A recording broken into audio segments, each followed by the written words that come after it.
Good evening, ladies and gentlemen, and thank you for joining us tonight on episode 24, season 5 of the Standoff with Brad and Richie here on New Zealand Sport Radio. We're here live on Wednesdays on Facebook and YouTube throughout the season. Ian and Richie, not a great weekend for Warriors fans after a shocking defeat to the Eels, but the rest of the round was full of exciting clashes and some pretty interesting results. How are you, and how was your weekend? Oh, I'm well, thanks, Brad. Yeah, disappointing Warriors game, obviously, pretty much all but put the nail in the coffin for us this year. So it's not a nice way to go out, but I'm glad to see you took my multi advice and cashed in a little bit though. Thank you very much for that. That's put in the money in the TAB account for 2025. Yeah. So sorry, quickly. So Richie, you got nail in the coffin. Brad, are you with Richie? You're trying to stitch me up on that. Come on, guys. Let's be realistic. I'm not giving up until there's no mathematical option. Standard. Never say never until the end is near. So we talked about it at length before we jumped on. Paul and myself, and you wouldn't put money on it, but stranger things that happen when it comes to this bloody team we support, mate. But yeah, judging on the track record, it's not looking good, which will make for a great couple of weeks as the season runs down, I'm sure, going back to the old days, mate. But yeah, while we're here live on Wednesday evenings at 8 p.m, you can also catch our show at your convenience on iHeartRadio or Spotify. Just remember to search for New Zealand Sport Radio. As always, we're going to cover everything you need to know in the week that was rugby league, including our top stories of the week, a review of the round 22 matches. We'll then stop and answer some questions from you guys, as well as questions we've prepared for each other. Knowing us, we'll answer your questions all the way through instead. We'll then preview round 23 and discuss who we're picking before ending the night with a recap of Super League and a massive upset in Super League spoilers for later on. But yeah, so remember to send us comments and questions throughout the show, and we might as well jump straight into it, mate. Let's go. Right, and Paul said Warriors are $13 with the TAB to make the top 8. That feels low. Still a chance. I wish I was doing it now as opposed to the beginning of the season when I put my money in and it was paying like $2 something. The big news, I guess, this week, after 14 seasons in the NRL, Sean Johnson's announced that he's hanging up the boots at the end of this year. No, I don't want to say a surprise. It's kind of been the thing we've all had in the back of our mind, even last year when the Warriors were doing so well. It's like, if they, end, going all the way, he'll probably hang it up. And then this year it was coming and going. I've watched on his podcast that he did and on all sorts of videos, listened to him talk about it a lot and about how it's kind of been on his mind and he thinks the time's right. Sucks to go out in a bad year, but you don't often get the choice to say when your time's up, so at least he's getting to go out on his own terms. But your thoughts on the news? Yeah, I think I watched the podcast of his as well when he was talking about it, and I think you could see in his demeanor and from what he's saying that the time is right. When he's talking about doing drills and not knowing whether he can go through that for another year, that's a pretty good indicator. It's it's probably a good time to move on. So as much as I think if he was able to stay injury free, he's still got good footy in him. If we're being honest, I think he does have an injury or two in him, and those kind of things get harder and harder to push through when you're 34. Sort of 34 years old, mid-30s. So if that's where his mind and heart is at, then that's great, and he's been a great servant, and we have a hell of a highlight package to look back on fondly. Yeah, and I agree with him. Even even in my young days, mate, I didn't want to do drills or preseason at the best of times. So I could imagine trying to do one at my age now, which is older than him.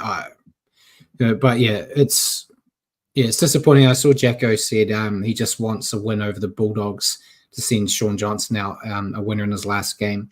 Yeah, that'd be great. At Mount Smart. Yeah, I think it's fitting we get that game against the Doggies, and then the last game of the round or last game of the season for them is over in Sydney playing the Sharks, which is obviously the team he went and played for a few years after he left the Warriors originally. But I was thinking, I was at my nana's, mate, last night. We were talking about it, and we were talking about all the players that we've got to see the last game, and I'm only bringing it up now because of that. We were lucky to watch Stacey's last game twice. Yeah. But his first game, his first final game at home was against Andrew Johns and the Knights, and they sent us home losers, unfortunately, in that one, with Stacey getting 3 tries denied by the bunker. So I'm hoping Sean has better luck than that, and it's gonna be interesting. I don't know where my emotions sit on it yet. So you're going to take your nana to to Sean's last game? No. Oh. No. There you are. So we're all seeing last games and stuff, and oh dear, she didn't get to see it. Me and Richie did. Yeah. Me and Richie did. Okay. Yeah. So we got to see like the debut of Sean, the debut of Simon, and now we're going to get to see the last game of both of those guys, you know. So it's what happens when you go to every game, I guess. It's very, very easy to stack those up. So how old do you feel now? You've seen debuts and retirements of players. I mean, you're through the whole lives of players, or their whole playing lives. Yeah, I'm an old guy now. It's what can you say? But yeah, I'm hoping. My kids constantly remind me how old I am. Yeah. All I'm hoping is that the team uses this announcement and this news as like a shot in the arm to do something. I'm not saying that they're going to go and like win every game and go to the finals, whatever, but to put in performances that you can be proud of, which we've seen before. The Todd Payton years where our year when they weren't necessarily winning, but they were giving it a dig. I don't want to see them like be like the Broncos are right now for the rest of the year in Sean's last times. Go out playing some Warrior ball. Yeah. Some old school Warrior ball. How good would that be? But yeah, congrats on the career, Sean, and be interesting. He's got a lot of ideas about where he wants to go to next, so it'll be interesting to see what he ends up doing. But I'm sure we'll be talking about him for a little bit longer since the season's still alive. So we'll move on, mate, to an interesting one that came out. The NRL has banned Casey Badger from working as an official on the sidelines, on the field, or in the bunker against the Rabbitohs from now on, due to the fact that her husband's working with the Rabbitohs. It's the first time they've ever had to do this. I don't know. It sounds like they were kind of caught by surprise. Why are they stopping at just Rabbitohs games? Yeah. I was expecting that to come from the comments. Sorry. Not from you. Yeah. She hasn't really had the best year, it's fair to say. It would be nice if we could add a few more teams to that list. But I personally would like her out of the bunker full stop. I think she goes way overboard in the bunker. Yeah.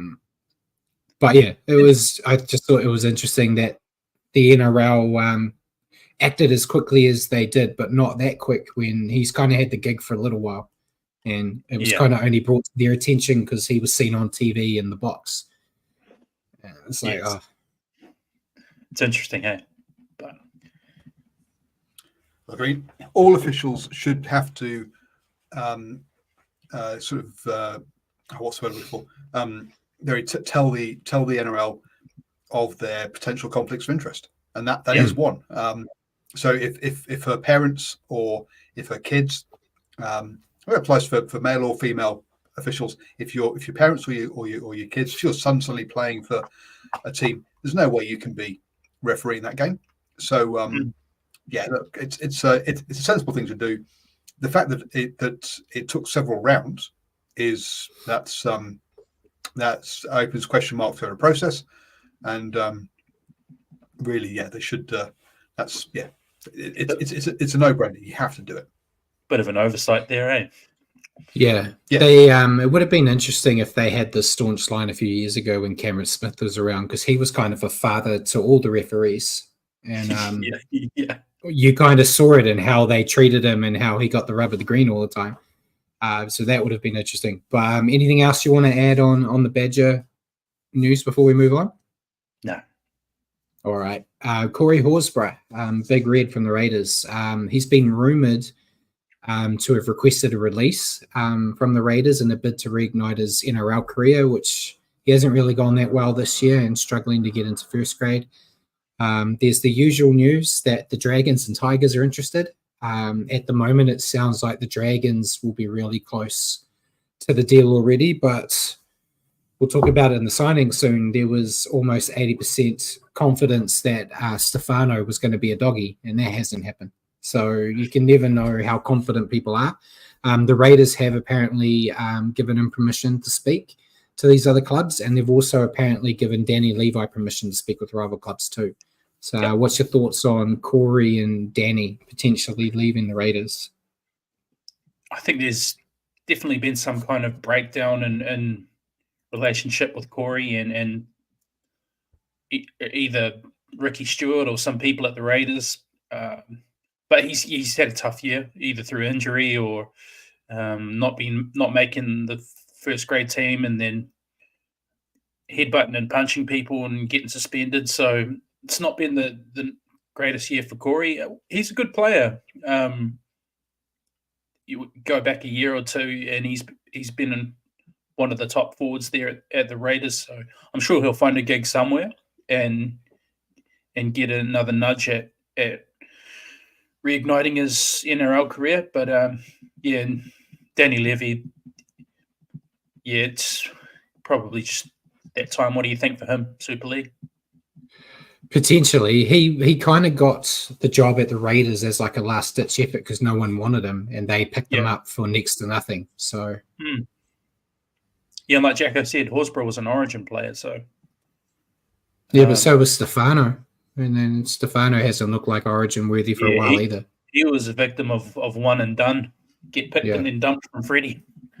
I think if he goes to the Dragons under Flano, he'll do well. Yeah. And they should get him cheap as well. If he's scratching around for something to do, right? Yeah, generally in that situation, you are going to go on unders because you're not making your team. It's not like a Stefano where your team really wants to keep you, so you can kind of get more. It sounds like he went for less, which is not really a surprise to choosing where he's going and where he's come from. But yeah, Danny Levi, I think Super League bound. He's had his good moments this year. I thought he's had some okay moments, but some tries. Yeah, and Corey will be in a team by next year. They'll pick him up easy. Someone will grab him. So we'll move on. Joey Manu, he confirmed in an interview that if he does decide to return to the NRL, it will only be for the Roosters, which kind of makes sense, mate.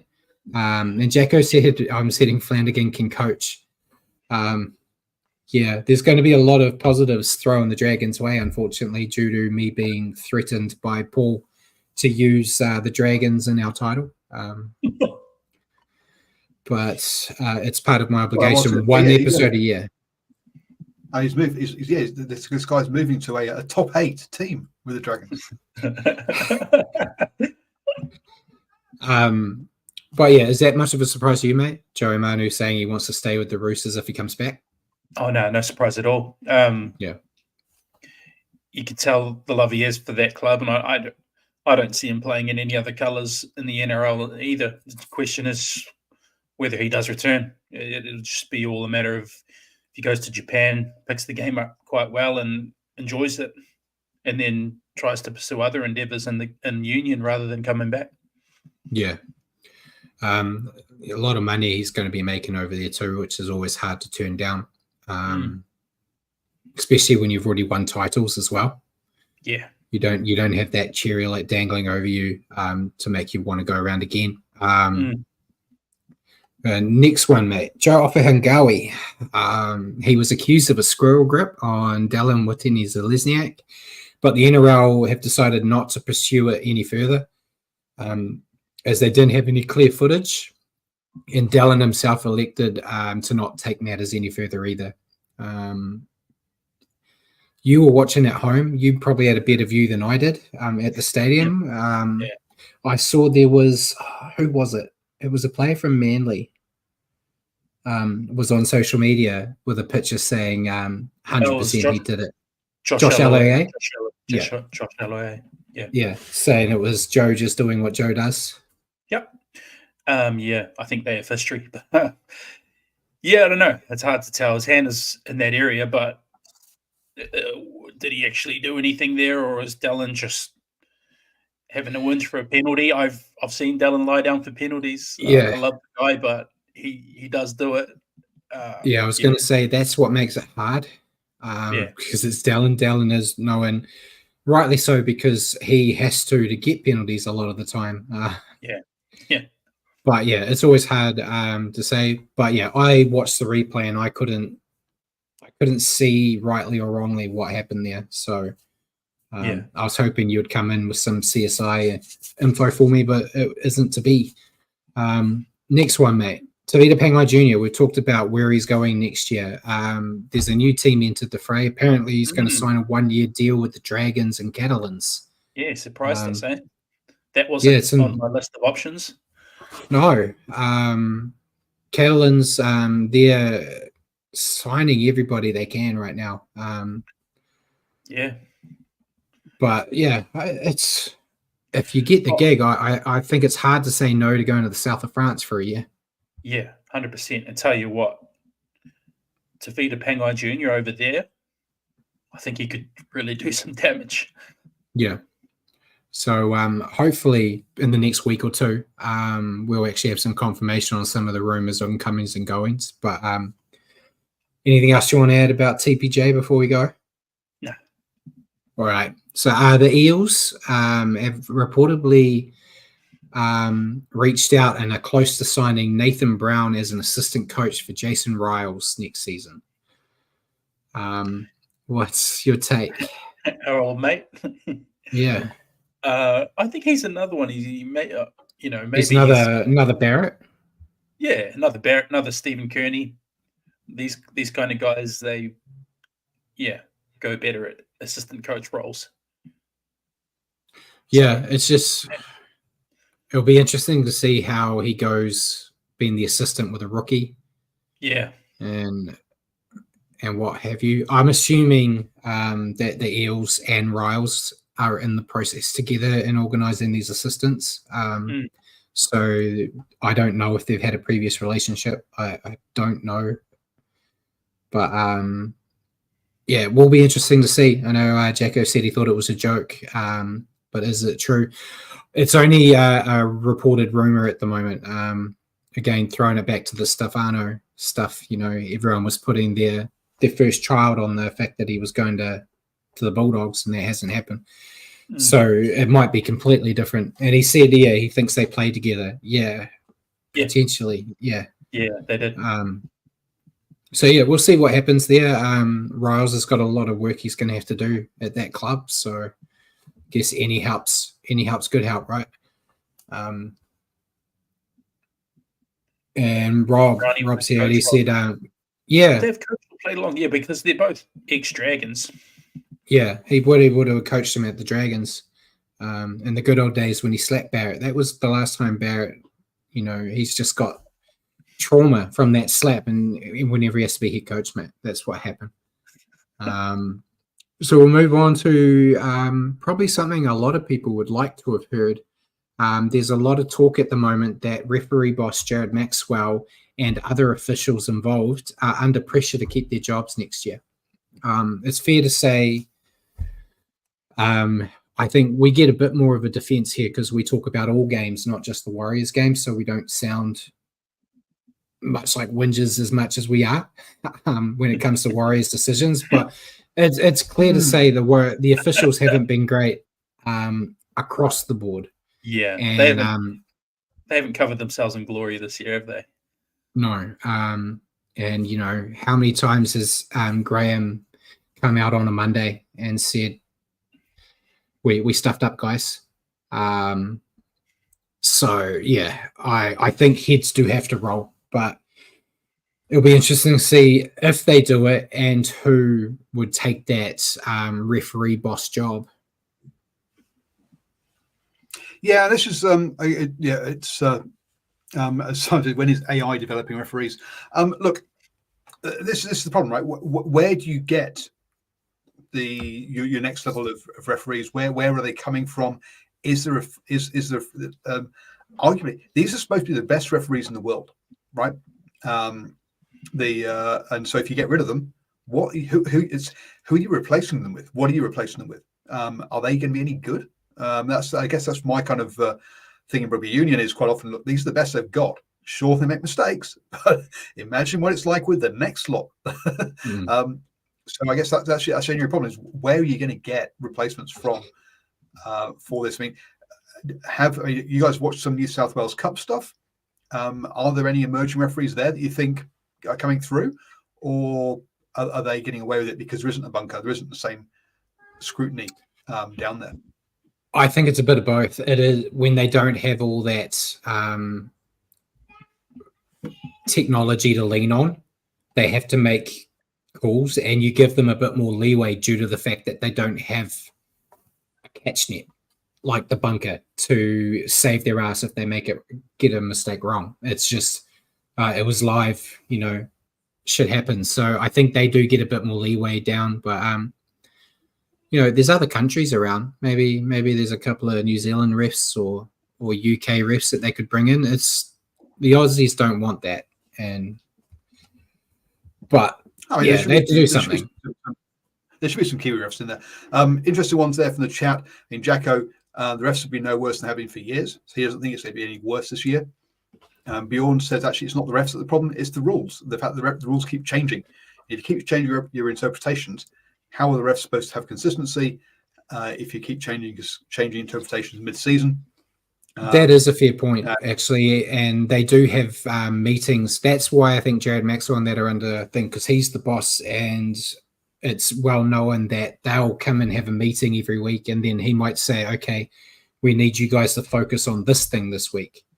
And that's why you see the spikes and valleys where we were talking, you know, the hip drop tackle was, you know, the closest thing to murder you could do. Now they're happening all the time and they're just kind of getting let slip. But there was a real big focus on that. And it's happened in other years where it was not playing the ball correctly was really fine-tuned and watched. And now you watch every second play of the ball is done incorrectly now and they just let it play. They always have a flavor of the month crackdown. Yeah, which will make your job hard if you're like, okay, I've got to really focus on this one aspect. Everything else can kind of be 50-50. It's not how it should be, but it is how it is. But you can't just keep saying, though, oh, it's always been bad. Let's not try to improve. True, but there's a difference between trying to improve with the people you've got, i.e. giving them more support, more training, etc., and saying, let's go clear out, sack half of them, and start again. Get rid of Maxwell. I never liked Maxwell. He was a rubbish ref, and he's apparently an even worse boss. So, anything else you want to say? I don't like 90% of them. Let's go with the clean-out option. Yeah. All right, and then before we get into signs, everything, the last thing. Guys, there's nothing on the line if it all tits up. Yeah. Before we move into signings, injuries, and whatnot, the NRL have announced the new entries into the Hall of Fame this week. So we already talked about David Morrow when they announced it early due to his passing. But we've got Wayne Bennett and Jake Gibson have been inducted as coaches, the first ever coaches to be inducted. And the administrators are Ken Arthurson and John Quayle, and broadcasters Frank Hyde and, of course, David Morrow. I think, Wayne Bennett, he's a first ballot Hall of Famer, really, isn't he? Has to be. Yeah. And Jack Gibson, I'm too young. I don't know enough about him, but I was listening to a few podcasts with more knowledgeable people on the olden days, and they were telling stories of Jack Gibson and Ken Arthurson, and they sounded like they did a lot. Apparently, Jack Gibson was, the Wayne Bennett of his time that was a mentor to Wayne, and his former teammates laughed when he said he was going to be a coach, because they said you're barely a player, let alone a coach. And then he became one of the best. But apparently, even back in those days, he was doing all the stuff that you do now. Back then, when no one was, he had a relationship with the San Francisco 49ers to learn from them. He was keeping all the stats, like tackle count stats and stuff, and a lot of like groundbreaking stuff when you think back in those days. And Ken Arthurson, I just heard an interview with him where he was involved a lot with the Super League war, and he bailed on lunch with the Queen because he had league stuff to sort. Which that's a Brad move if ever I've seen it, mate. Yes, it is. So he gets a Hall of Fame call on that for me. Warriors come first over everything in my eyes. So I guess my only comment is in the US, you're not allowed to become a Hall of Famer until you've retired. So putting Wayne Bennett in there before he's retired, he'll never retire. He's never going to retire. Well, he's going to die. He'll have to die. Right? He's going to die. So. Yeah, I think they want to give him that honor just so they can have him awkwardly have to talk.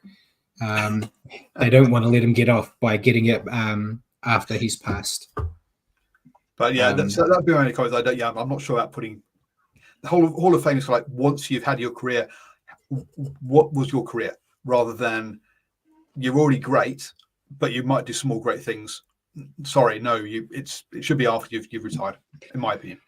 He's going to the Rabbits. He's not doing any great things anymore. He's done. That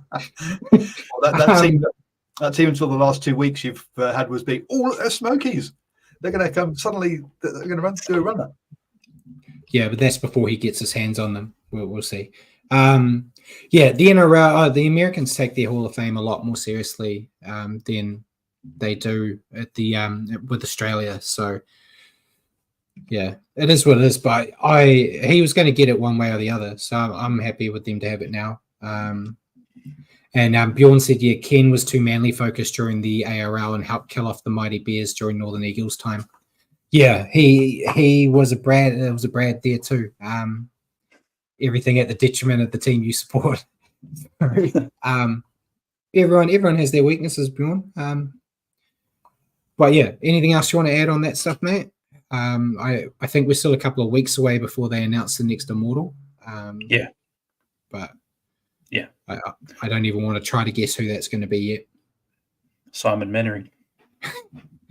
That was a thing I saw on the comments today. Do you ever think we're going to get a New Zealander as an Immortal?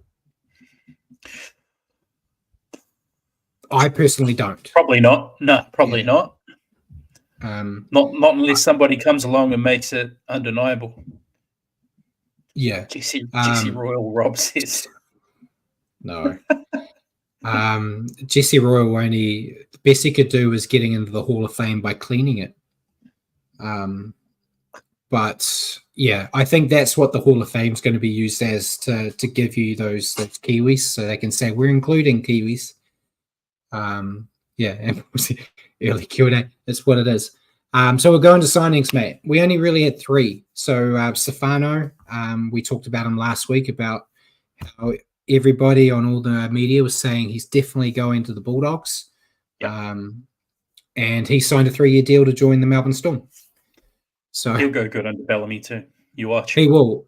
And I think we talked about it last week, where it was basically he really wanted to play under Bellamy, but his wife didn't want to leave Sydney. And I think he's won out here. Well, he's always got those compassionate grounds to fall back on. Yeah. Does anyone go bad under Bellamy? Albert Vetti. There you go.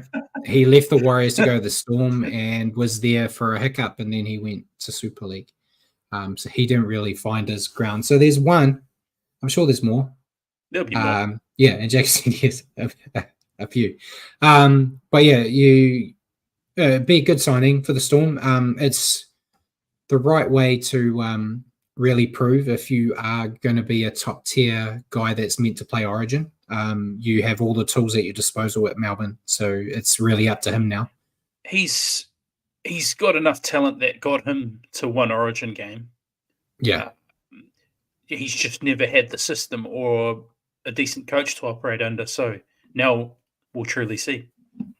Yeah. I'm sure he's going to do great. Yeah. And keeping with the Storm, Remus Smith has been released effective immediately from the Storm, and he's gone to join Catalans. It's the first stop when you go to Super League. You have to go to Catalans first. Yeah, any thoughts on that? Remus wasn't really getting a lot of time with a lot of those other guys in the backs, kind of taking those spots. Yeah, and not letting them go. He's again. I think we say this about a lot of people. I think he'll go good over there. But he's been a really handy player for the Storm as well. He's scored a bunch of tries. He's a good defensive centre. I think taking his skill set over there to Catalans, he'll be good. Yeah, and Jagger said, do any Poms play in that retirement camp? There's a handful, but a lot of the good ones end up just coming down here.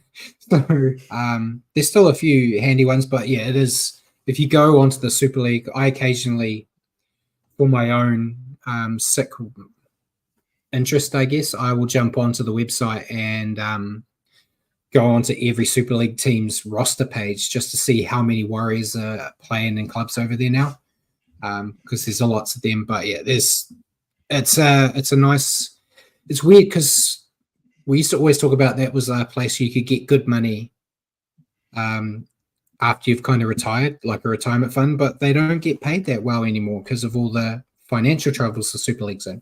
So I don't know what it is. I guess it's more money. Money's better than no money, and you're not really having as much of a tax on your body in the process. That's why they go to Catalan. Yeah. Because at least you've got south of France to hang out in. Yeah. A bit of a culture change. And then, the last one was Josh Allier from the Sea Eagles. He's extended with them until the end of 2027. He hasn't been playing as good as he has in the past, but I think he's been more than serviceable. Definitely enough for an extension. So it seemed like a no-brainer to me. Yep. Anything else you want to add before we get into the 3 or 4 slides of injuries? Go through the injuries, mate.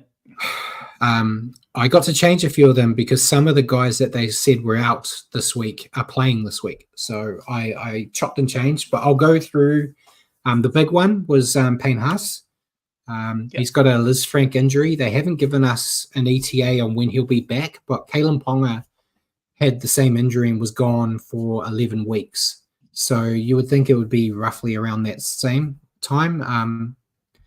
Massive issue for the Broncos there. And they've also lost Ezra Mann. He's got a syndesmosis injury. No time announced, but it potentially could be a season-ending injury. So their season's ended anyway. It has. But yeah, it's going to make it a lot harder for them to try to look competitive, I think. Oh, well. They're straight. And then from the Sharks, Braden Trindle, he did his hamstring. They reckon he only missed the week, so he should be back in round 24. Yep. Justin Olam, who we're going to talk about in the Naughty Boy Corner, he's getting knee surgery and is out for the season. So makes sense. Why you've got a ban, may as well use that ban to get some work done, and your season's gone. Jacob Safidi, he did his calf just before the game in the weekend, and they reckon it's going to be around 3 weeks. That's a bit tough for the poor old Knights. He's been playing pretty well. They showed more fight than I expected without him anyway. So they should do all right. Bo Fulmore bruised his kidneys from the Titans. He's going to miss this week, but they reckon he'll be back the week after. Lindsay Collins from the Roosters had a failed HIA and a 10-day stand down, but the Roosters have a bye, so it kind of covers it. He'll be right for after the bye. Dylan Walker had a failed HIA as well from the Warriors with a 10-day stand down and is playing on the 9th day for us against the Dolphins. So I don't know what's happening there. Yeah. Can't have been category. Was it category 1? Can't have been. Can't have been. But I thought if you failed an HIA, you were done. It had to be category 1, so that would be right. Category 1, yeah. I'm sure they've done it by the books. Yeah. And Dom Young from the Roosters, he should miss only a week with the hamstring. Again, they got a bye, so it should be fine. And then lastly, the Raiders, Zach Hosking, he's getting shoulder surgery, is gone for the year, which is a big blow for them. Feels like they just got him back. Yeah. But yeah, there was a whole lot of other ones as well. And yeah, Jacko said Walker can't play if it's category 1, so it must have been category 2. Yeah, I tried to find if I could see it online anywhere, and they didn't have any update on what category it was. So yeah, I'm assuming category 2. Just wish I knew that before I did my review on Monday, mate, where I said he was gone.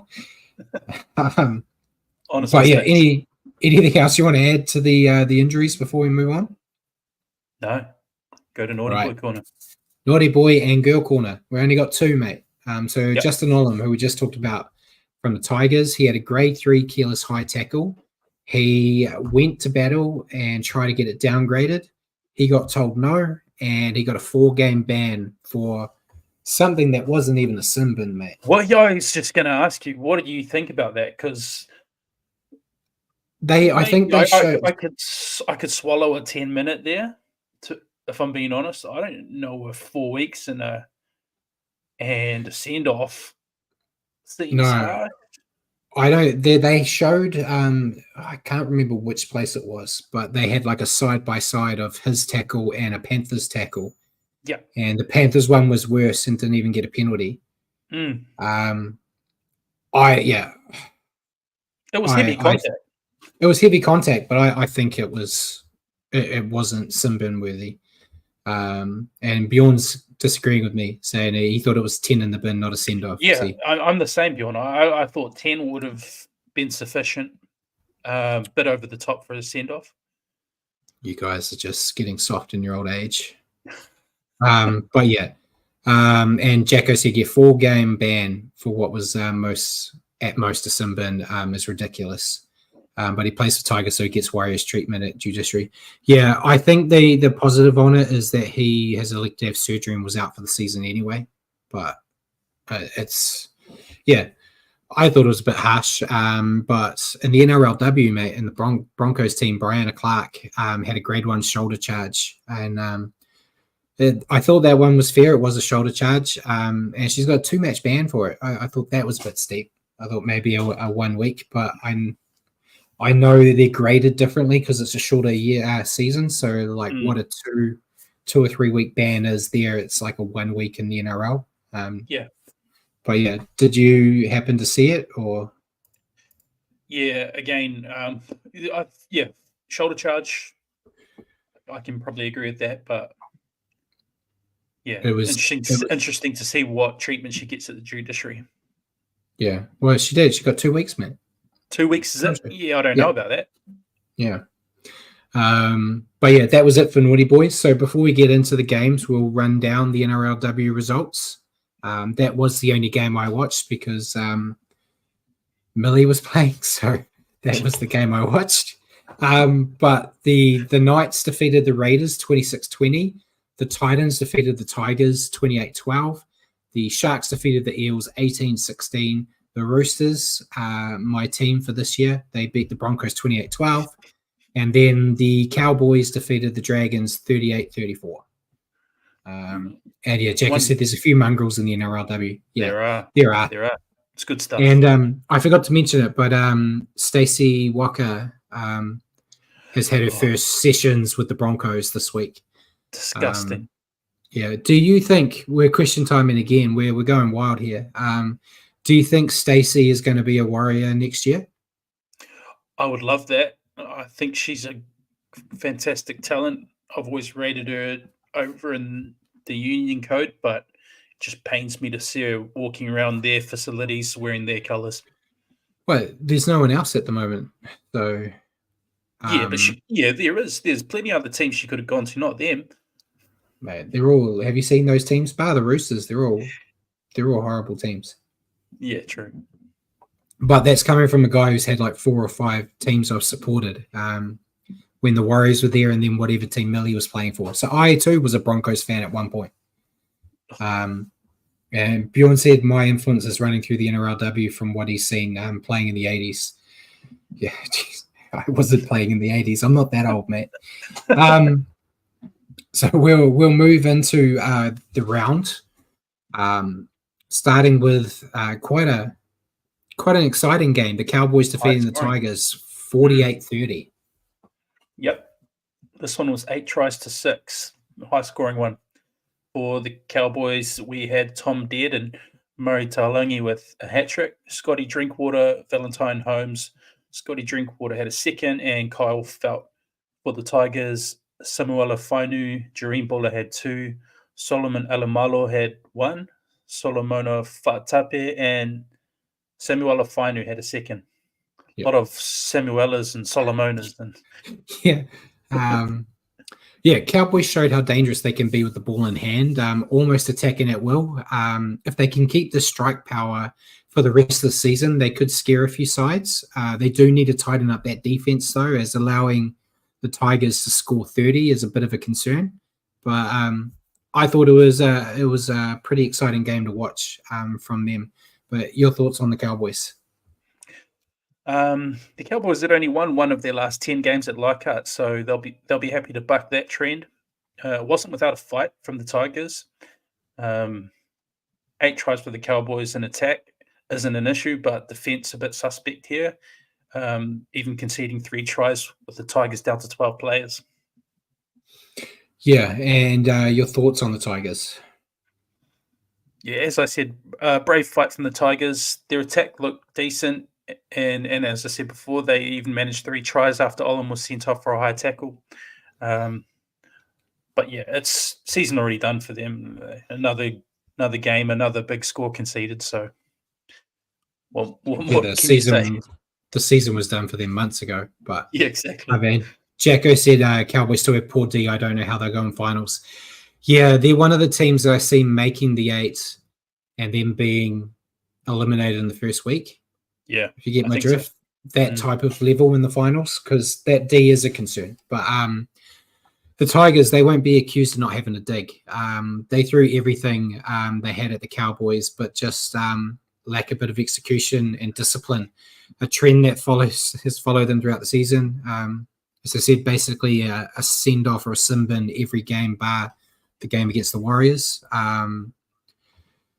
Season's almost over for them, and hopefully brighter times are just around the corner. And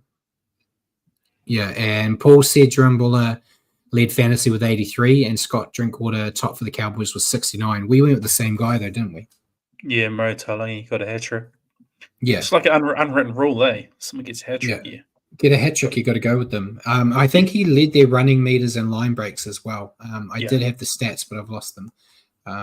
But yeah, thought it was a great game from him there. We'll bite the bullet. First game on Friday, the Eels defeating the Warriors 30-20. Yeah, 5 tries to 4 here for the Eels. Jake Tungor, Joey Lussick, Deja Anasi, Blaze Talangi, and Clint Gutherson. For the Waz, Roger Toy, Vasashek, Chance, Nicole Kluster, Maratini Kore, and Dylan Martinez Lesniak. The multi-winners for Brad. God bless Dallin in the last minute. Eels weathered the Warriors' barrage at the beginning of each half and had answers for almost everything the Warriors threw at them. They put together some nice attacking sets while also taking advantage of some lackluster defense from the Warriors to score some soft ones in there as well. It's been a year to forget for the Eels, but they finally got their first win, first away win for the year. They hadn't won away yet, and then they had to come to New Zealand of all places to get it. Yeah.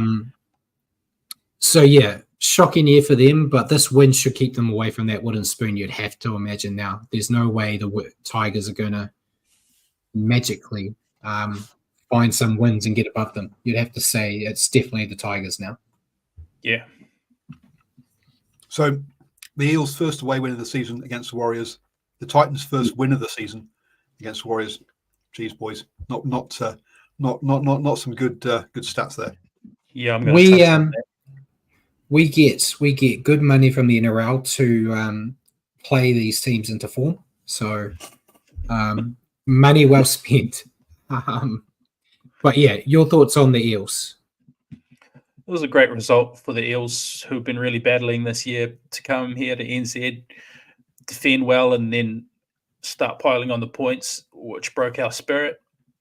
And we're the ones who still had so much to play for. So, yeah, you got to give credit to the Eels, though. They turned up like they haven't been doing for the past, well, pretty much the whole season, and they pulled our pants down. Yeah, and your thoughts on the Warriors? Yeah, I thought it was a gut-wrenching loss. We made a habit of making teams traveling really poorly look really good this year. Like Paul just said, we did it when the Titans hadn't won a game yet. We were their first win, and they beat us the second time when they were sitting dead last. Now Parramatta, who was sitting second last, have come here to our home ground and got one over us. So, yeah, we've not defended our fortress that well this year, despite the fans turning up in record numbers. Our attack was really lacking, back to not asking many questions and just trying to play the percentages and bomb to corners and hope to force errors.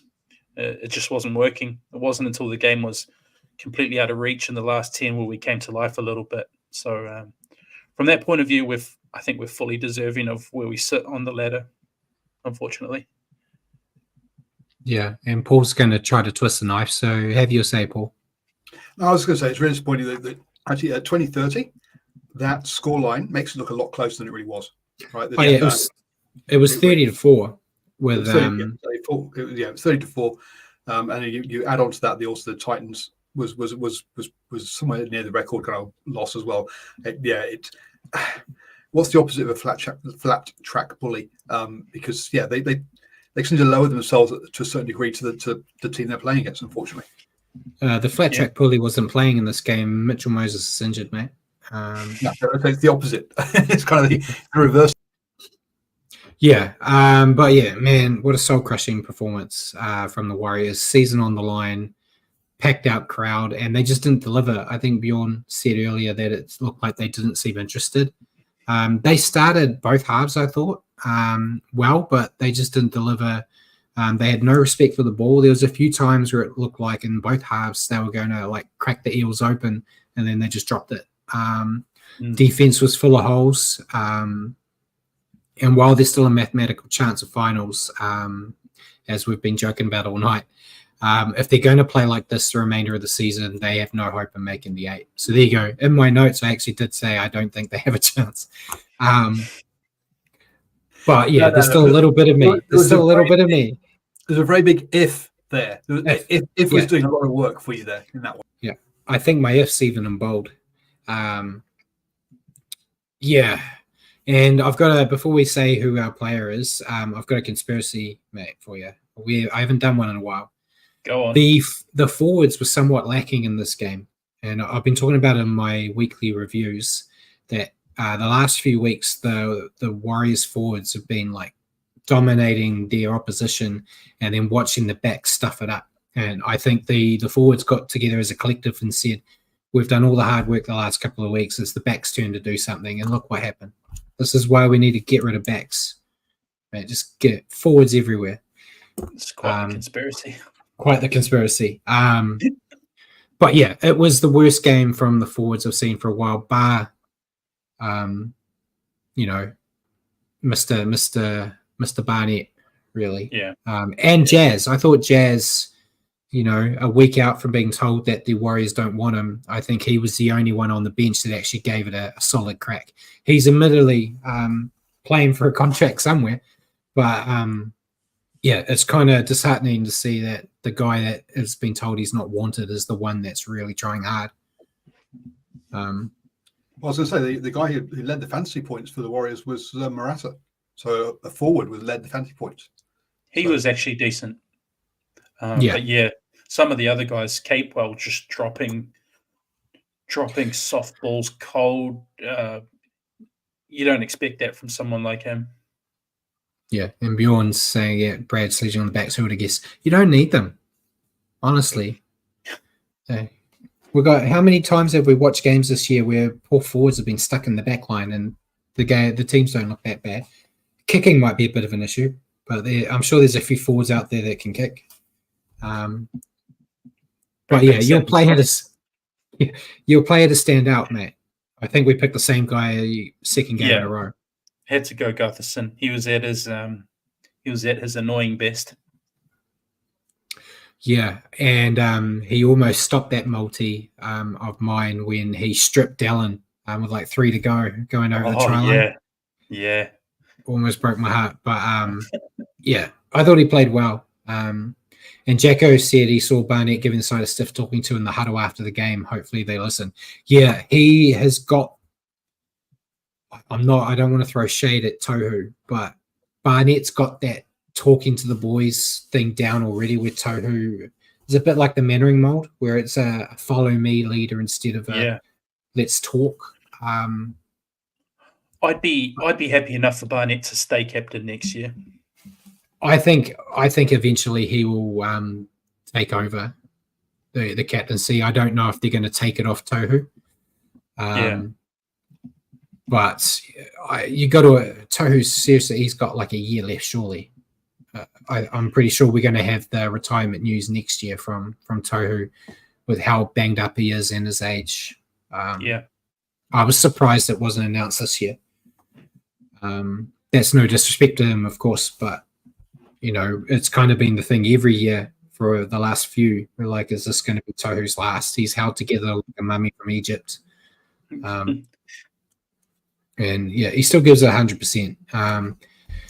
But I think Barnett's going to be the captain future, which isn't something I anticipated. I thought James Fisher-Harris would probably get it before Barnett had this kind of blooming that he's had this year.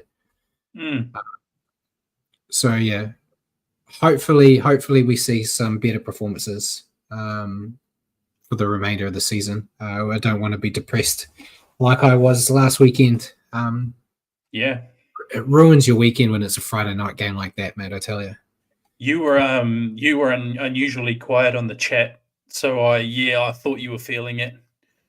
Yeah, I pretended everyone didn't exist for the rest of the weekend, basically. And Bjorn said, "What was the crowd like, Brad, at or after the game?"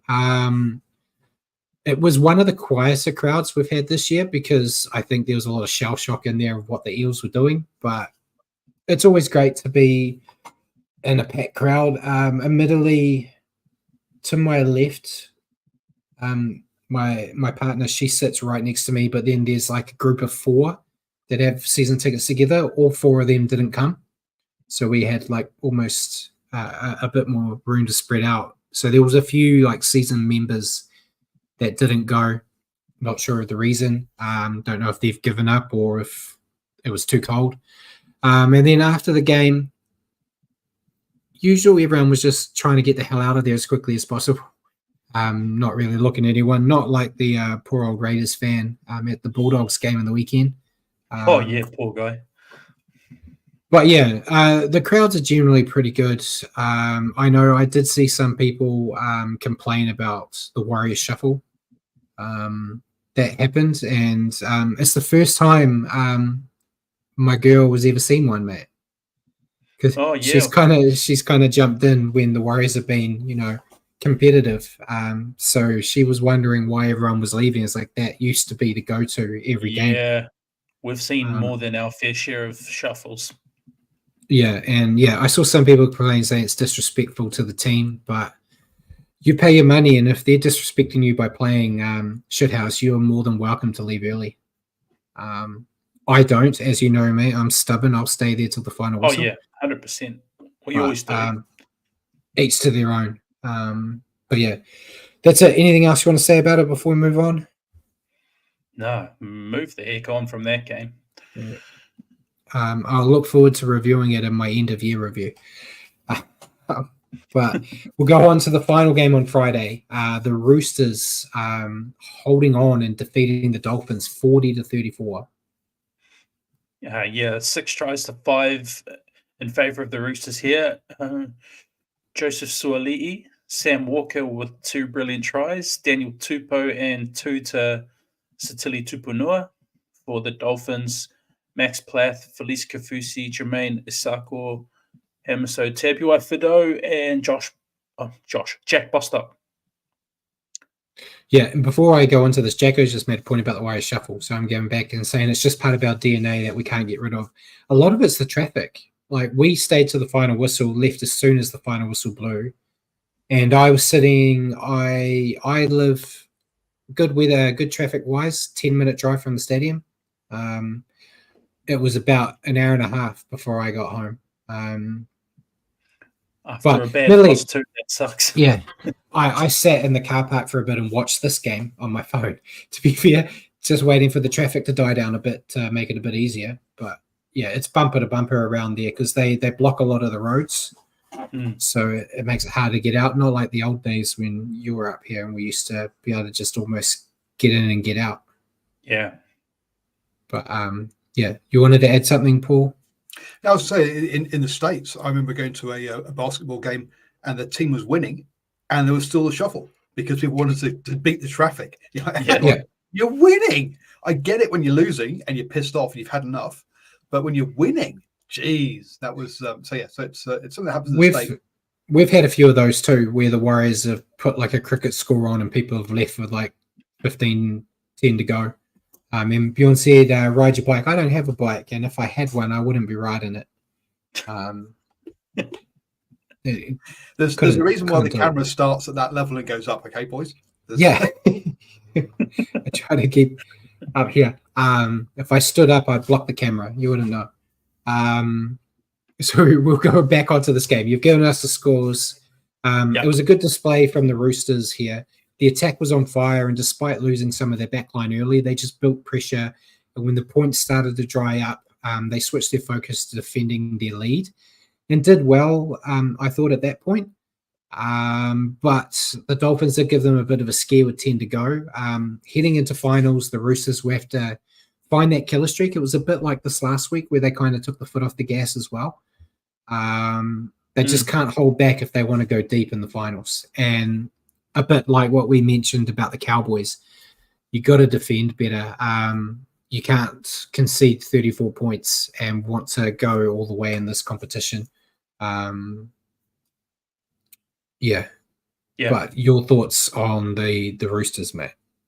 Very much like what you just talked about. Yeah, another great attacking display from the Roosters. Sam Walker was in a mood in that first half, scoring a couple of really classy chip and chase tries.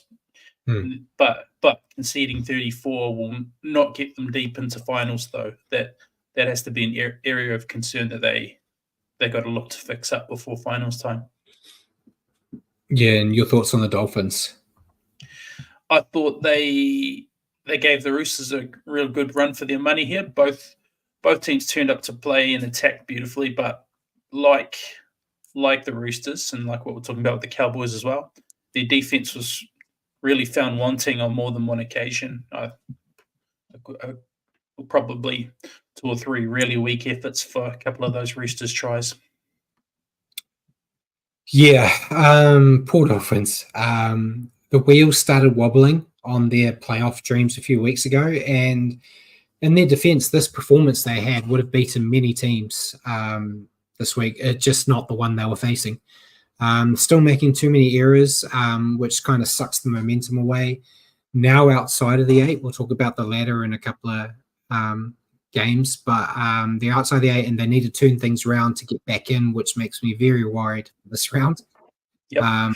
And I think Paul even said, like, the Roosters, they got that sin bin. The Dolphins scored straight after that sin bin, but they couldn't use that to their advantage after that. So they basically, the Roosters almost defended the whole sin bin.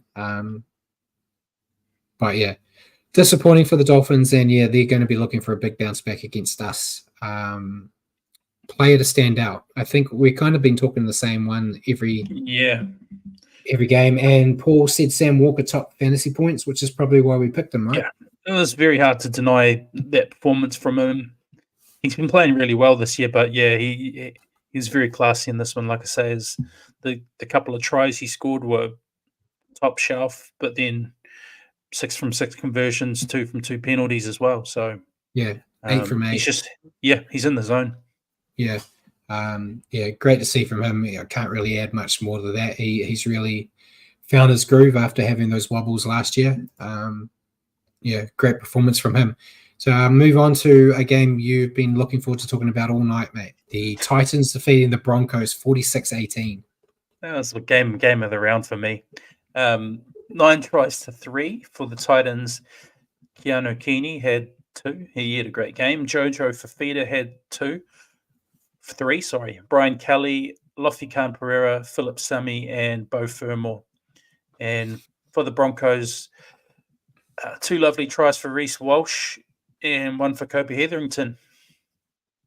Yeah, what a display from the Titans. This looked like a training run for them, which is something I never thought I would say about a Titans win. We've talked about it quite a lot this year and even last year to some aspect. They've got so much pace. And when they use it correctly, they're just so hard to stop. I did say last week that I didn't think they would make finals, but would end other teams' journeys. They ended the Broncos' journey in this game. And I'm starting to believe that they may actually sneak into the finals. They're turning me around. Very impressive effort from the Titans, which, rewind back to the beginning of the year when people were asking the question, would the Titans even win a game this year, when they had that horror start, and then thanks to the Warriors who got them into form, helped them out. And Bjorn said the beer tasted good watching this game. I was still in my dark, mate. I was still in my dark place, mate. So I still, even this didn't help me. I did have a giggle at Reece Walsh trying to karate kick as a defender. But yeah, your thoughts on the Titans, mate? Yeah. Another great game from the Titans, who put their rival season to bed in dominant fashion. You're right, Brad. They had a terrible start to the year. I think they just needed time to find out how to work with their new coach. They did concede the first 2 tries to a couple of bits of magic from Reece Walsh, but from then on, they made their more highly fancied rivals look below average. Especially with a ruthless 36-0 second half run. Yeah, Titans fade no more, mate. And Paul's just brought up who they got. They got the Sharks, Dragons, Roosters, Knights, Panthers. I could see them beating the Sharks, beating the Dragons, beating the Knights. I could see them losing to the Roosters and Panthers, but I think 3 out of 5 should probably still get them into the 8. And Jacko said, Walsh. Sharks all season. They're 4th in the table, man. 4th and falling. They're falling. And Jacko said Walsh has turned into a real brat, but I guess being 22 and getting $1 million deal can do that. He didn't turn into a real brat. He always was. He was a brat when he was with us. You think of the trouble he got off the field. I think Richard's going to talk about it in a bit, but he was spraying his teammates at the Warriors. There was that game, I remember I was there. He came off injured, and then he was stamping his feet like a child on the sideline trying to get back out there. and very talented player, but he's not a complete player yet. He's got growing up to do, which I think I've said for a while, and now you're kind of seeing that come to fruition where he isn't. They're kind of putting all their money on him at the Broncos, and I don't think that's going to help them. But your thoughts on the Broncos? It's more to rugby league than just attacking, though, isn't there? There's more to the game than that. You have to play both sides of the ball, and that's something he's got to learn. But as far as the Broncos are concerned, a bottom of the barrel display from them with everything on the line. Defensively, they just didn't turn up, and when the going got tough, it seemed like they mentally went downhill as well, as evidenced by Reece Walsh spraying his teammates. Just seems like there's disharmony there.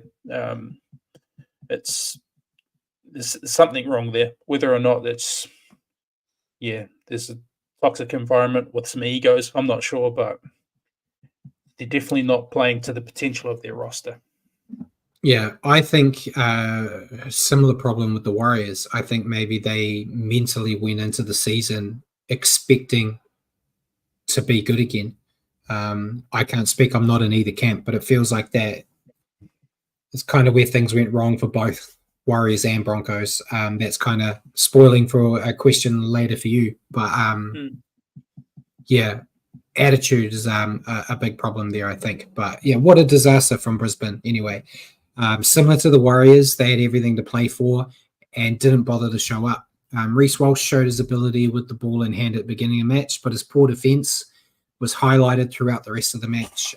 Losing Payne Haas didn't help matters, but this was an embarrassing display from last year's grand finalists, which, it's crazy to think this team was playing in the grand final last year and now they look embarrassingly bad. We've gone different here, but your player to stand out. I went Keanu Keeney. I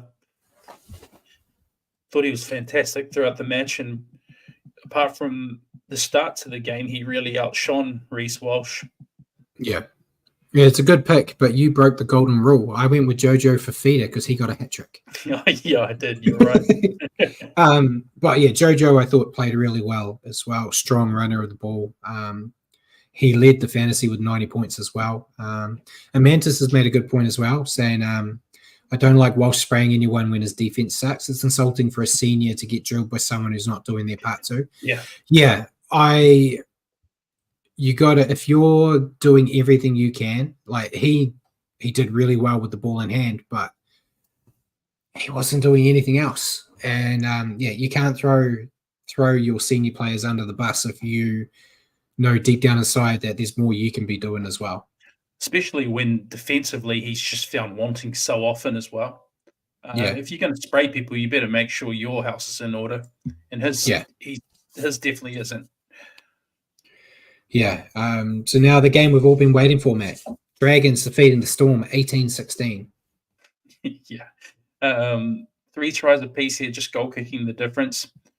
For the Dragons, Jaden Sewer with 2, Tyrell Sloan, and for the Storm, Harry Grant had 2, and Grant Anderson with 1. Yep. So as per, this is the episode I have to be nice to the Dragons, otherwise I get fined by Paul. So here we go.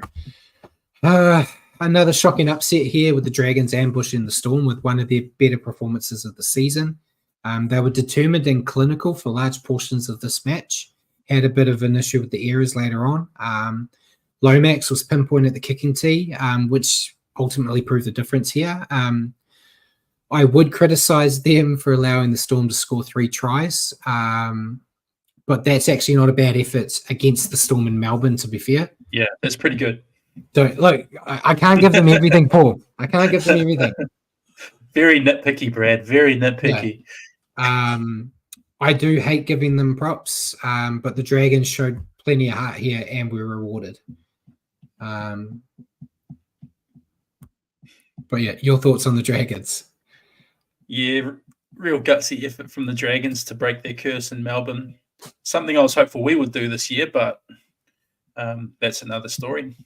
I feel like they've made it a real point to prove a lot of people wrong this year. and the top eight's actually looking like quite a realistic goal for a team many had pegged as a bottom 14. Us two being guilty of that, Brad. Yeah. Yeah. Your thoughts on the Storm? I don't want to go into it anymore. Yeah. The Storm have been so good at finding ways to win this year, even when not playing at their best, but it just wasn't there for them this weekend. I'm sure it'll just be a setback and they'll be back to their best heading into finals. Feels like it's just a blip in the radar. Yeah, disappointing effort from the Storm here. Perhaps they took the Dragons too lightly and it bit them in the ass. They made 11 errors, which is also how many the Dragons made. But they struggled on attack, relying heavily on Harry Grant to get them out of trouble. Misconversion was the difference here, and they'll be thankful that they've backed enough points to not have them lose a top 4 spot, even with this blip. But they don't want to head into the finals on back of lackluster efforts, so they do need to back it up and get back into more dominant performances. I did kind of expect them just to do what they've been doing all year and 1 or 2 tries in the final 15 minutes to win it at the death, but it just didn't happen. Harry Grant top fantasy with 81 and Jaden Silver top for the Dragons. Who'd you go with? Went with Ben Hunt. That went another way completely. Yeah, but I thought he was really good. I went with Jaden Silver. He got 2 of the 3 tries. Was heavily involved in a lot of the game on both sides of the ball, and thought it was one of his better games for the Dragons. Not saying much when you play for the Dragons, though, is it? No, and also forward to put in 80 minutes as well. The second row putting 80 minutes, that's a hell of a shift. See, told you, mate. Forwards can do it all. But I think when you look at it and look, Harry Grant 81 friendly points, Jaden 64. I think this was a bit of a kind of team effort from the Dragons. It wasn't someone who kind of took the game by the scruff of the neck and just said, "Right, guys, we're going to win." This was they all mucked in, and got there. Yeah, we don't need to talk about it anymore, Paul. We'll move on. Sharks defeating the Rabbits 20-6. Yep, 4 tries to 1 for the Sharkies. Sione Katoa, Samuel Stone Street, Braden Trindle, and Kale Iro for the Rabbitohs. Jai Gray. Sharks put together some nice attacking phases with some of the youngsters showing their potential. They also made a lot of errors, but luckily for them, the Rabbits didn't punish them for those mistakes. Still not really performing like a top 4 side. But if they keep these wins ticking over, they potentially could be one of those teams that can go deep in the finals. I'm not confident on it, but stranger things have happened. Your thoughts on the Sharks? They'll take the win, but I felt like the Sharks weren't overly impressive in doing so. Probably lucky they were playing a struggling team without a couple of their best players. But like you say, for a team that hasn't been going this, like Paul said, they're top 4, but their performance has had a dip. So in that sense, they'll be happy just to pick up the win. It feels, before I ask you about the Rabbits, it kind of feels, I'm throwing shade at our own team here. It feels like the Warriors last year when we were on the back 9 and, its top 4 was kind of almost guaranteed, but the wins were very scratchy. Like you were happy to get the wins, but you're like, I expect them to be, because they were playing a lot of bottom 8 sides in that run as well. You're like, they should really be putting these teams away. So it feels very similar, which is why I'm saying the Sharks potentially could go deep, because the Warriors, got 1 game away. So they could do the same as long as they keep that top 4 spot. If they don't get the top 4 spot, then I think it's going to be like it's been almost every year since they've been in the finals, where they're just in and out straight away. But, well, yeah, Paul. Yeah, look, I talked about this quite a few shows ago about the round 11, round 12. There seems to be a real flip for some teams, and it's for these guys massively.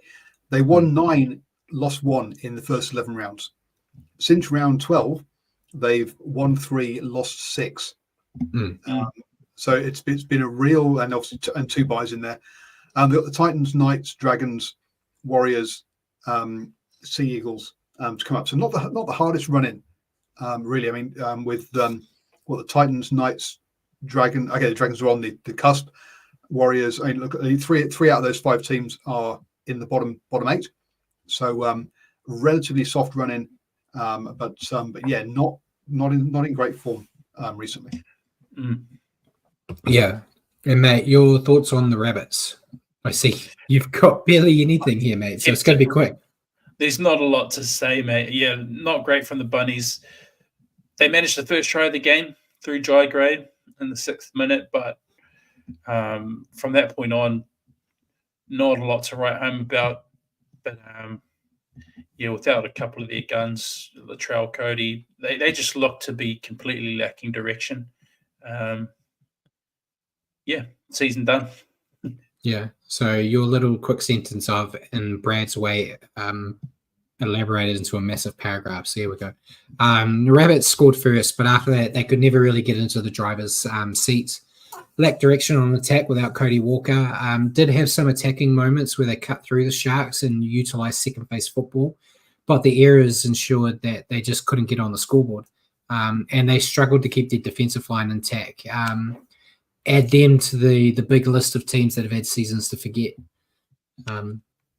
That's why our shows go long, mate. There's a lot to say about a team that's doing nothing.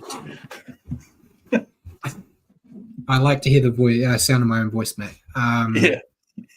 Player to stand out. I think we picked the same guy. Yeah, and I think he's been quite good ever since coming in. Kailiro. Got a try. He always takes a ton of runs and makes good meters, so thought he was impressive. Yeah, thought he was really good here. It's one of those guys like, man, it would have been nice to the Warriors if would have kept him with his dad being involved with the club for so long. But he's doing well at the Sharks, and I think they've got themselves a talented little footballer there. Yep. Moving on to Sunday's games, mate. Panthers defeating the Knights 22. How the hell did Damien Cook rack up 95 points in the fantasy points in a team that scored 6 in this Premier League? The team got thrashed. Tackles.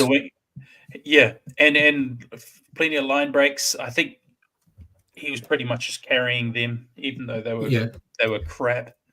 I can't remember the scoring, but I think you get 1 point for every tackle. So, if you go out there and make 40, 50 tackles, you're getting 40, 50 points. Most and then you add 45 tackles. Yeah. Okay. But it's so half his points are on tackles alone. 95 points is a lot of points. Is a big score on fantasy. So yeah, surprised to see that on a losing team. That was all. Yeah. Panthers Knights 22-14. Panthers Knights 3 tries to 2 for the Panthers. Casey McLean, Isaac Tangor, Nathan Cleary. For the Knights, Daniel Saifidi, Tyson Frizzell.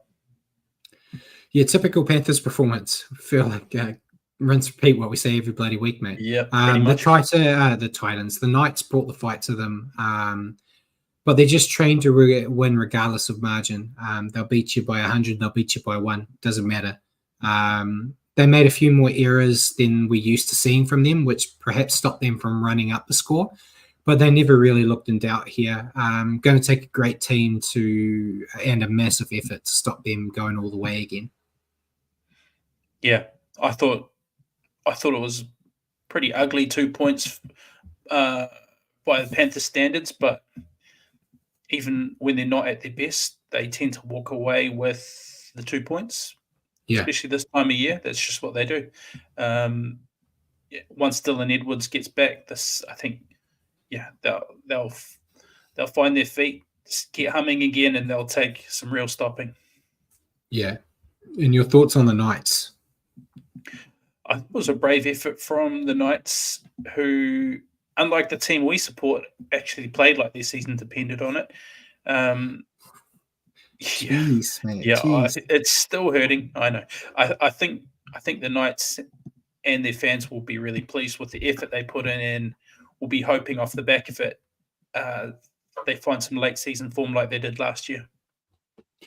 Yeah, I thought the Knights actually played really well here. They went toe-to-toe with the big boss on campus and almost got the job done. They just struggled defending those Panther strike weapons. Despite the loss, it would have been a big confidence booster for them that could get them in the hunt for a run of wins to end the season, like you said.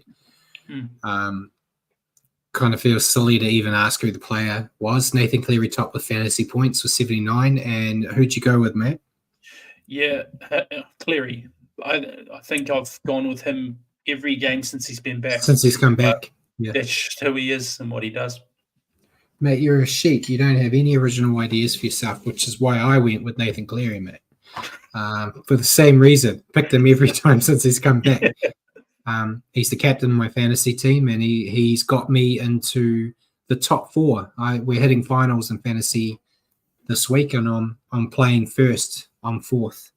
So hopefully he does another big one for me.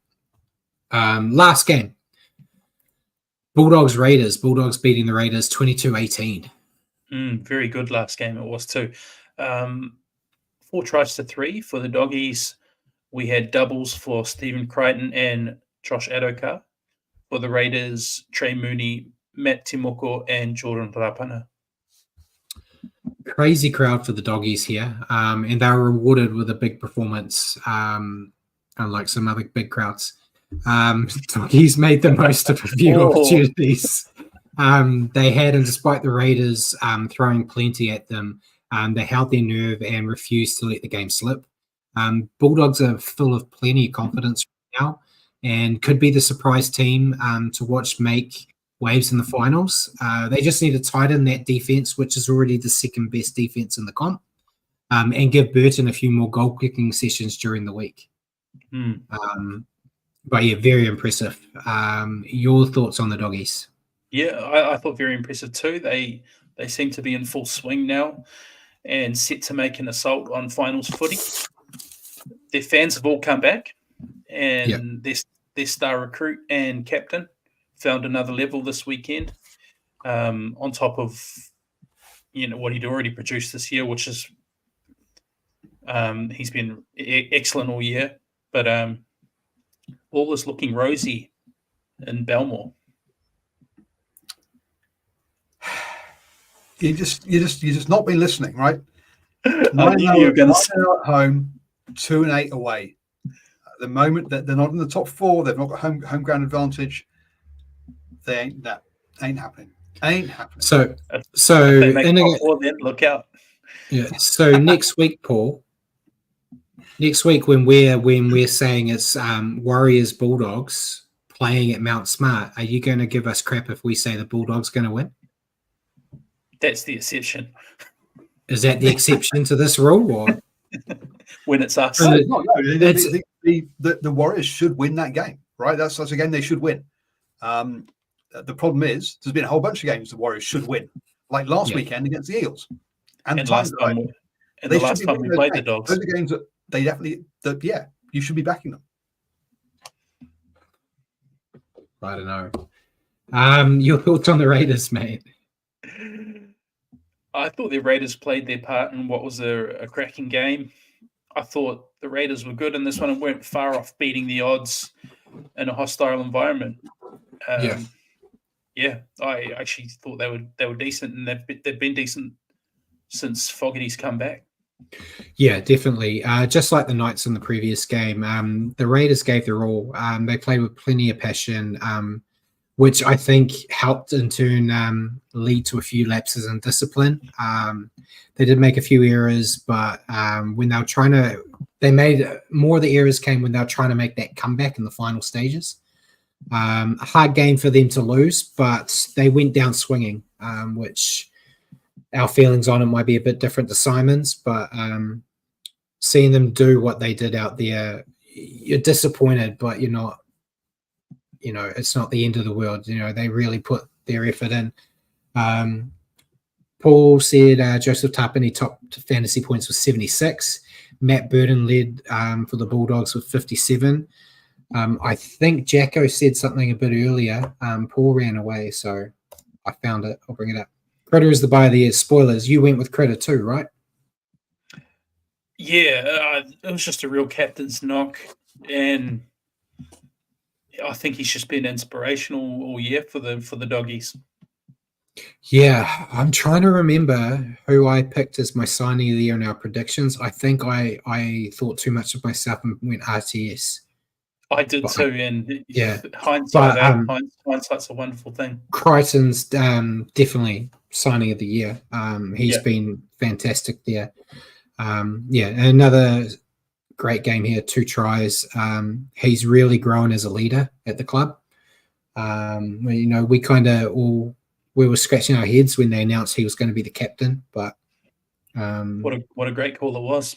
it's been a great call. Yeah, so fantastic effort from the Bulldogs, and it is enjoyable seeing the Bulldogs are kind of getting the Warriors treatment at the moment, where they're like last year when we were the team you expect to do bad and they're doing well, and like the groundswell from the fans. You're seeing a lot of that with the Bulldogs. They might need to behave a bit better. As long as they behave, they've got to keep behaving. I had a good talk with a guy at work about it because it made the news a bit. He's like, they've been a bit dicks. My approach as a fan, no one has to listen to it, but when your team's doing well, if you're a dick, like some of those Bulldogs fans are, very much the minority, like it is with most fan bases. When your team goes shit, those people are going to remember. So you try to be respectful of other fans, unless they're Dragons fans, as best as you can. So, hopefully we don't see any more Bulldogs fans trying to mess with other fans outside the stadiums. But yeah, that was it for the round, mate. So we'll bring up either the tips or the ladder, whichever one Paul wants to hurt us with first.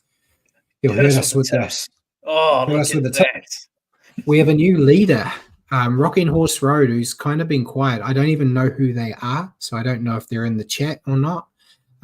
Use their magic round like 4 of you did, including you, Richie. So Bjorn used his magic round. NB, Sports Fan, Richie, and Rocking Horse Road all used them. So Rocking Horse Road's got a 3-point lead at the top.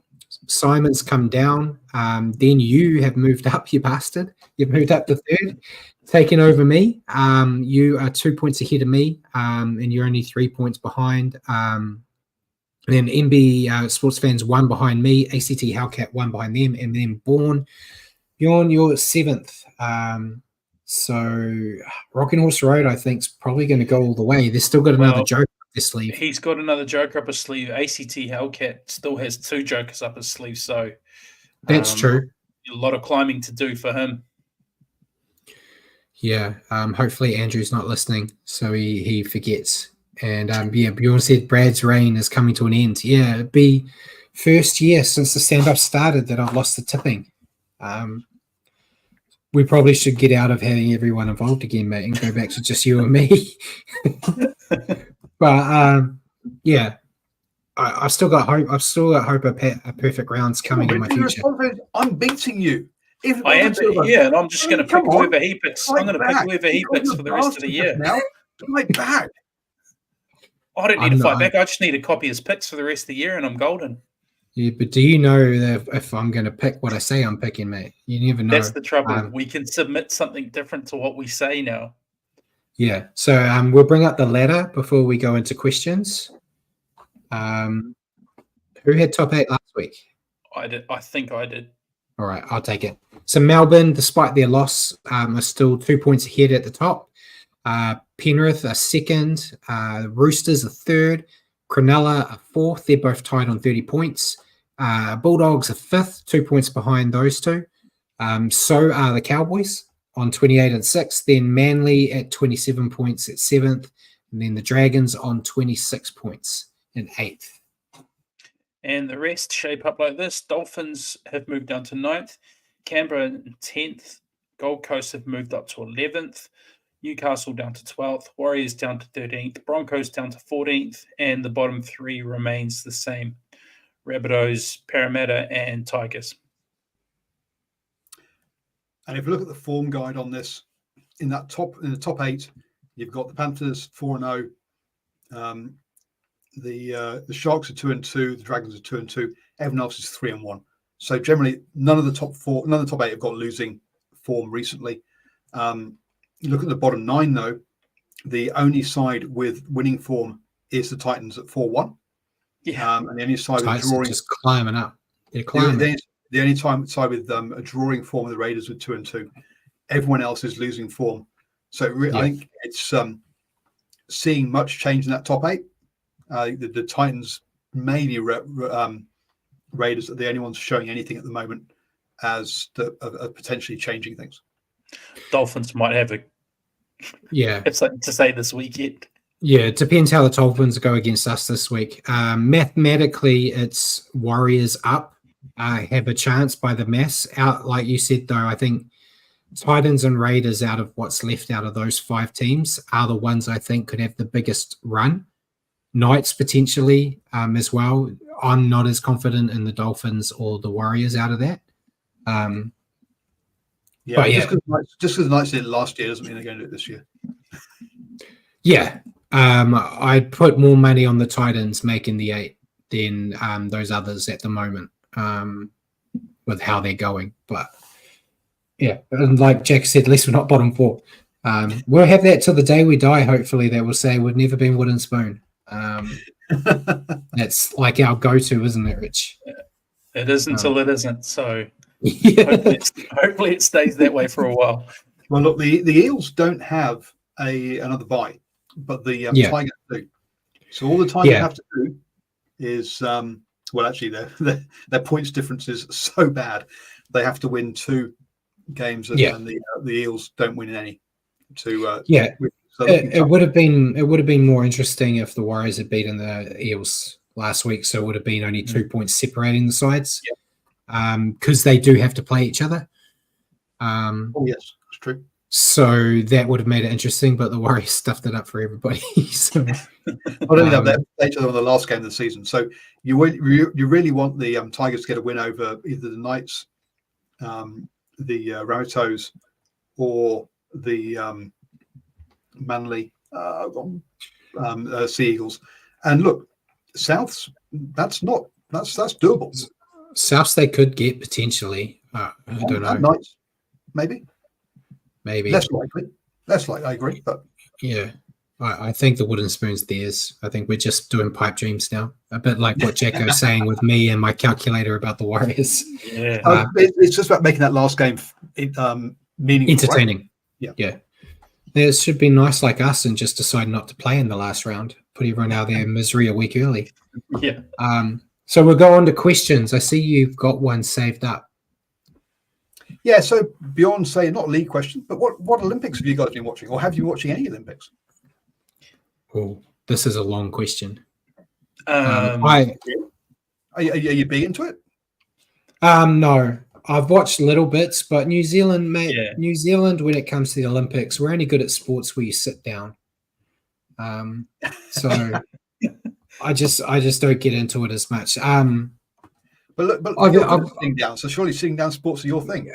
Yeah, no, it'd be good, but no, I've watched bits. It's the time difference. I'm not getting up to watch it. I like it when it's on during like work hours because then I can just watch it at work. Yeah, I think look, the Los Angeles one next time around in 4 years should be basically as we're waking up, so it should be a good morning viewing. For me, I've only watched the cycling, the road race, the two road races, and a bit of the time trial. Because I'm into road cycling, but that's the only thing I've watched. I watched, I caught the sevens because I'm more invested in the rugby, and wherever NZ's won a medal, I've watched the replays off if I didn't catch it live. So I've seen all of that stuff. Other than that, just bits and pieces. When I've been sitting around at home and flick it over, but I haven't been glued to my couch with it on all the time. The one I do fancy watching is that new one, the new canoeing one, where there's 4 of them going at the same time. That sounds like great fun. And Simon's made a point saying they're talking about trying to get the rugby league 9s into the Olympics. I don't think it's going to happen for 2 reasons. One, sevens and nines is the same essentially, but second is look at where the Olympics are time-wise. Do you really see the NRL letting their best players disappear from the NRL season to go play the Olympics? They're not. You're gonna have a whole lot of no-name from reserve grade playing, which takes all the point out of it. You know, if you got guys like LeBron James going to the Olympics to play basketball, you should have your top. But the NRL think they're bigger than everything. So, but also, look, the only way you get into the Olympics is if another sport gets less votes than you. And apart from England, New Zealand, Australia, Papua New Guinea, Tonga, it's just not enough votes to get into the Olympics. It's just not a global enough sport. Yeah. And so I'm going to say probably the Brisbane Olympics would be the best case. Yeah. Sevens is just bigger. It's weird way. And you look at the crowds they got in France, and unfortunately, inside sport talk now, the boys sevens team were too arrogant. It didn't take the best players, where France took the best player apparently in the world, who's never played sevens, and they went all the way. Well, who's ever played rugby apparently, but look, I mean the difference. I mean, look, rugby is massive in France. It's the rugby union, that is. It's the only club structure that's financially viable. All the rest are a bit of a mess. So I don't think looking at those crowds is representative of how big sevens is globally, but just as an international sport, more countries play sevens than do league nines. Yeah. Have England ever played league nines? I mean, it's just one of those things I just don't think exists really. So nines is way better to watch, Paul. It's just unfortunately when NRL never took it seriously. And Jacko talks about tiddlywinks. Look, I played in the British Open Pairs Tiddlywinks Championship. So don't you go dissing tiddlywinks. But yeah, it's always enjoyable. For those that are into watching the little itty bitty sports that get no love. But it's always funny. Once every 4 years, people give a shit about sports that no one cares about. It is what it is. But they also tend to be sports that everyone does, right? Everyone swims, right? People. Well, you throw someone in the pool, man. If they don't swim, they drown. Did I win? No, I did not win. I came second last. But yeah, it's good to see them get to go out there and play the sport that they love. But yeah, anyway, I haven't watched a lot of it. We're only an hour 37 in, so maybe you want to quickly do your questions to each other. Our questions are big this time, mate. So which one? Do you want to go first or me? I don't mind, mate. All right, I'll ask my one to you first. Keeping your fan bias to the side, two of last year's top four, the Broncos and Warriors, look set to miss finals this year. Which team has been more disappointing in regards to preseason expectation? I feel like it's an easy one. I find it hard to keep bias aside in this because I've got a horse in the race. And look at that, Broncos horse. Come on, man, you're being clever. Yeah, thank you. One team I really want to do well, and the other I really want to crash and burn. So from that point of view, the Broncos crashing and burning, I'm enjoying. Taking bias aside, I think the Broncos have to be more disappointed, given that they were a few minutes away from winning the grand final last year. And looking at my preseason predictions, I tipped them to go in a very similar way this year. And it just hasn't panned out that way for them. So whilst we were excellent last year, I'm used to seeing us have an up year and then fall off the next year. I've seen it all before. Yeah. I really thought the Broncos would go really close this year, and it's been anything but. So I think they're probably the more disappointing of the two. Yeah, it has to be the Broncos for me. They, almost won the grand final. Everyone, bar me, because I remember my prediction. My grand final for 2024 was Panthers Warriors, so I'm way off. But many people said Broncos are the only team that can beat the Panthers, so they're gonna go deep. And yeah, you have, in terms of preseason expectation, they have to be more disappointing. Not more disappointing for me as a fan, obviously being Warriors heavy, but in the whole scheme of the NRL, it has to be the Broncos. It has to be. Yeah. But I have to go, Jack. Here, it's a hell of a positive for us. I mean, you really have been kind of like, okay, how can I play the stats to make sure it's a positive for the Warriors? You're laughing, but that's exactly what I looked at. I was like, as long as we're above the Broncos, we're better, because they went further than us and they knocked us out of the finals last year. So I want to see them do worse. So yeah, as a Warriors fan, that's what I look at. But there's still time to go. There's still time. Yeah. Your question to me, mate. My question to you, with Sean Johnson announcing his retirement after the season, who are your halves to start for the Warriors in 2025? Are you going from within our group, or are you looking at anybody on the market? Staying within. There's no one really that I think would logically come in. Yep. I think the money will be on like a Tamati Martin, Luke Metcalf combination. I'd probably put both of them to the side, and Mitch Barnett and like Leka Halasima in the halves, mate.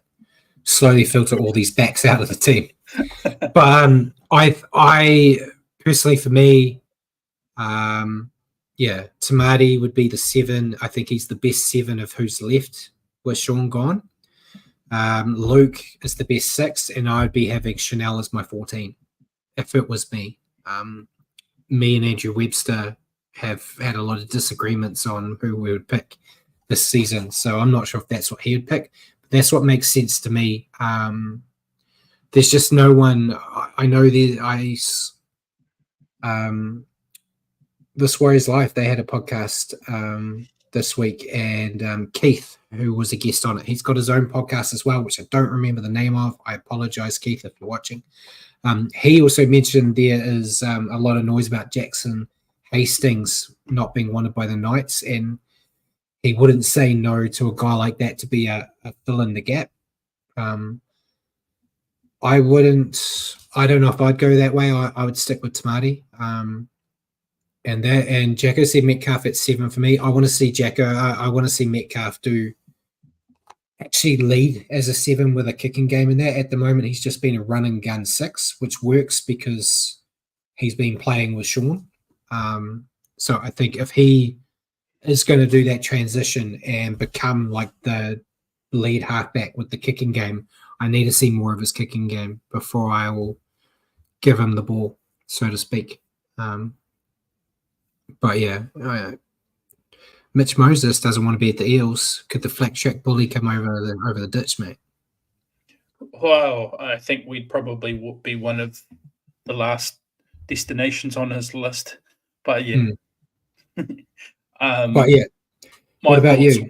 My thoughts right off the bat were Tamati at 7, Metcalf at 6 as well. Just leaves a lot of question marks for me over our kicking game and who steps up to the plate there. Because I thought Tamati's ball playing when Sean was injured was quite good, and he's digging into the line and getting a lot of try assists. But on the last tackle option side of things, he's also given away quite a few 7 tackle sets with his kicking game. And Metcalf, I think he said he would play 7, and I think he probably could, but I like what I see from Metcalf. He's got that. I think he can ball play as well, but he's just such a dangerous support runner, and that's where we've seen him shine for us. So yeah, we'll see how it plays out. But my initial thoughts were Tamati 7, Metcalf 6. So pretty much I pretty much agree with you, Brad. Yeah, and we'll see. We'll see what happens. We don't know if Jet Cleary hits the ground running and gets everybody all excited next year as well. But yeah, that seems like the logical picks for me. But yeah, time will tell. Jacko said, is Clifford locked down at the Cows? No, I think he's off contract. I'm not sure if he'll come here. I heard rumors he potentially might be going back across the Super League. But yeah, I'm not sure. But we'll move into this week's round, mate, starting with the Warriors-Dolphins team naming. If you want to give me the Warriors team. You bet. Fullback is Chance. Wingers are Dallin, Watene-Zelezniak, and Ed Kossi. Centers Ali Leotoa and Roger Tuivasa-Sheck. Halves Chanel Harris-Tavita, Sean Johnson. Front row Adam Fanua-Blake, Wade Egan, Mitch Barnett. Back row Marata Niokore, Kurt Capewell, Dylan Walker. Interchange Freddie Lussick, Tom Ale, Jazz Tavanga, Leka Halasima. What do you think of the team, mate? It's it's probably it's what best of what we have available, pretty much. So hard to disagree with it. I just hope they actually turn up on the paddock and play, rather than reading out the team list saying it's a good looking team on paper, but we get turned away by second to last. So what we've got in front of us this game is a lot tougher proposition away from home. So yeah, and Bjorn said he'll be at the game, so we have a few beers for us. And nice. Jacko said may need a few after the game. Yeah, it could be one of those games. I don't mind the team.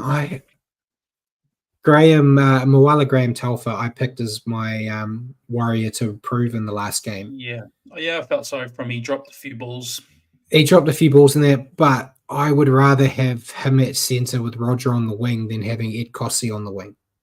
As harsh as that may be to Kossi, I love him. He's like one of the nicest guys around, but I feel like you could get more out of Moala with the ball in hand than Kossi. But admittedly, Roger is there to defend Herbie, which I think he'll do a better job at defending Herbie than Moala would. I had put Sifakula in my 17 because I thought Dylan Walker was out. But yeah, with what they've got, it's kind of the best you can really do. We'll see. I just feel for Roger. It feels like every week he's got a new position. You can't not really helping him find his groove when he's changing all the time. So I think that's the number one thing Webby has to sort out next year. He has to figure out exactly what position Roger is and stick with it. Yeah, not chopping and changing every week. Is Roger marking Herbie this week, or is he up against Avarillo? The way it's named, he's marking Avarillo, but the Warriors always seem to alternate it. So it always looks like he's marking Avarillo, and then you'll find he's marking Herbie. I'm not sure. The way it's named, he's marking Avarillo, but they usually seem to switch it. I don't know. The back numbers confuse me, mate. That's. Well, I'm just thinking of what sides Roger's been playing this year when he's been at centre, and then what side Herbie plays. Yeah, he usually plays the left, but he likes running right, which makes no sense to me for why Webby's made him a left centre. It's like he's trying to set him up for failure. But yeah, is that because he's had a 3-2 combination that he likes? He's kind of like, well, it's about where can I fit him in? Well, yeah, because on the right side it was Dallin and Rocco, which is a good combination. But then Rocco's been out, so I don't know. But then saying that big run he did at the last home game against the Tigers was on the left from fullback. So I don't know. I love Roger. It just feels like it's been more trouble than it's worth having him in the side, as harsh as that sounds. Because all we do is we're trying to fit him in because it's Roger. We didn't have that last year. And yeah, I just don't think center's his bag. I don't know. It's harsh. It's hard to say. And Jacko said he would like to see Setu too, or even Pasikala get a chance. Yeah, I would have really liked to see Setu too coming in on the wing if they were going to bring in a new winger. Maybe once the calculator's well and truly locked away in the draw. Potentially.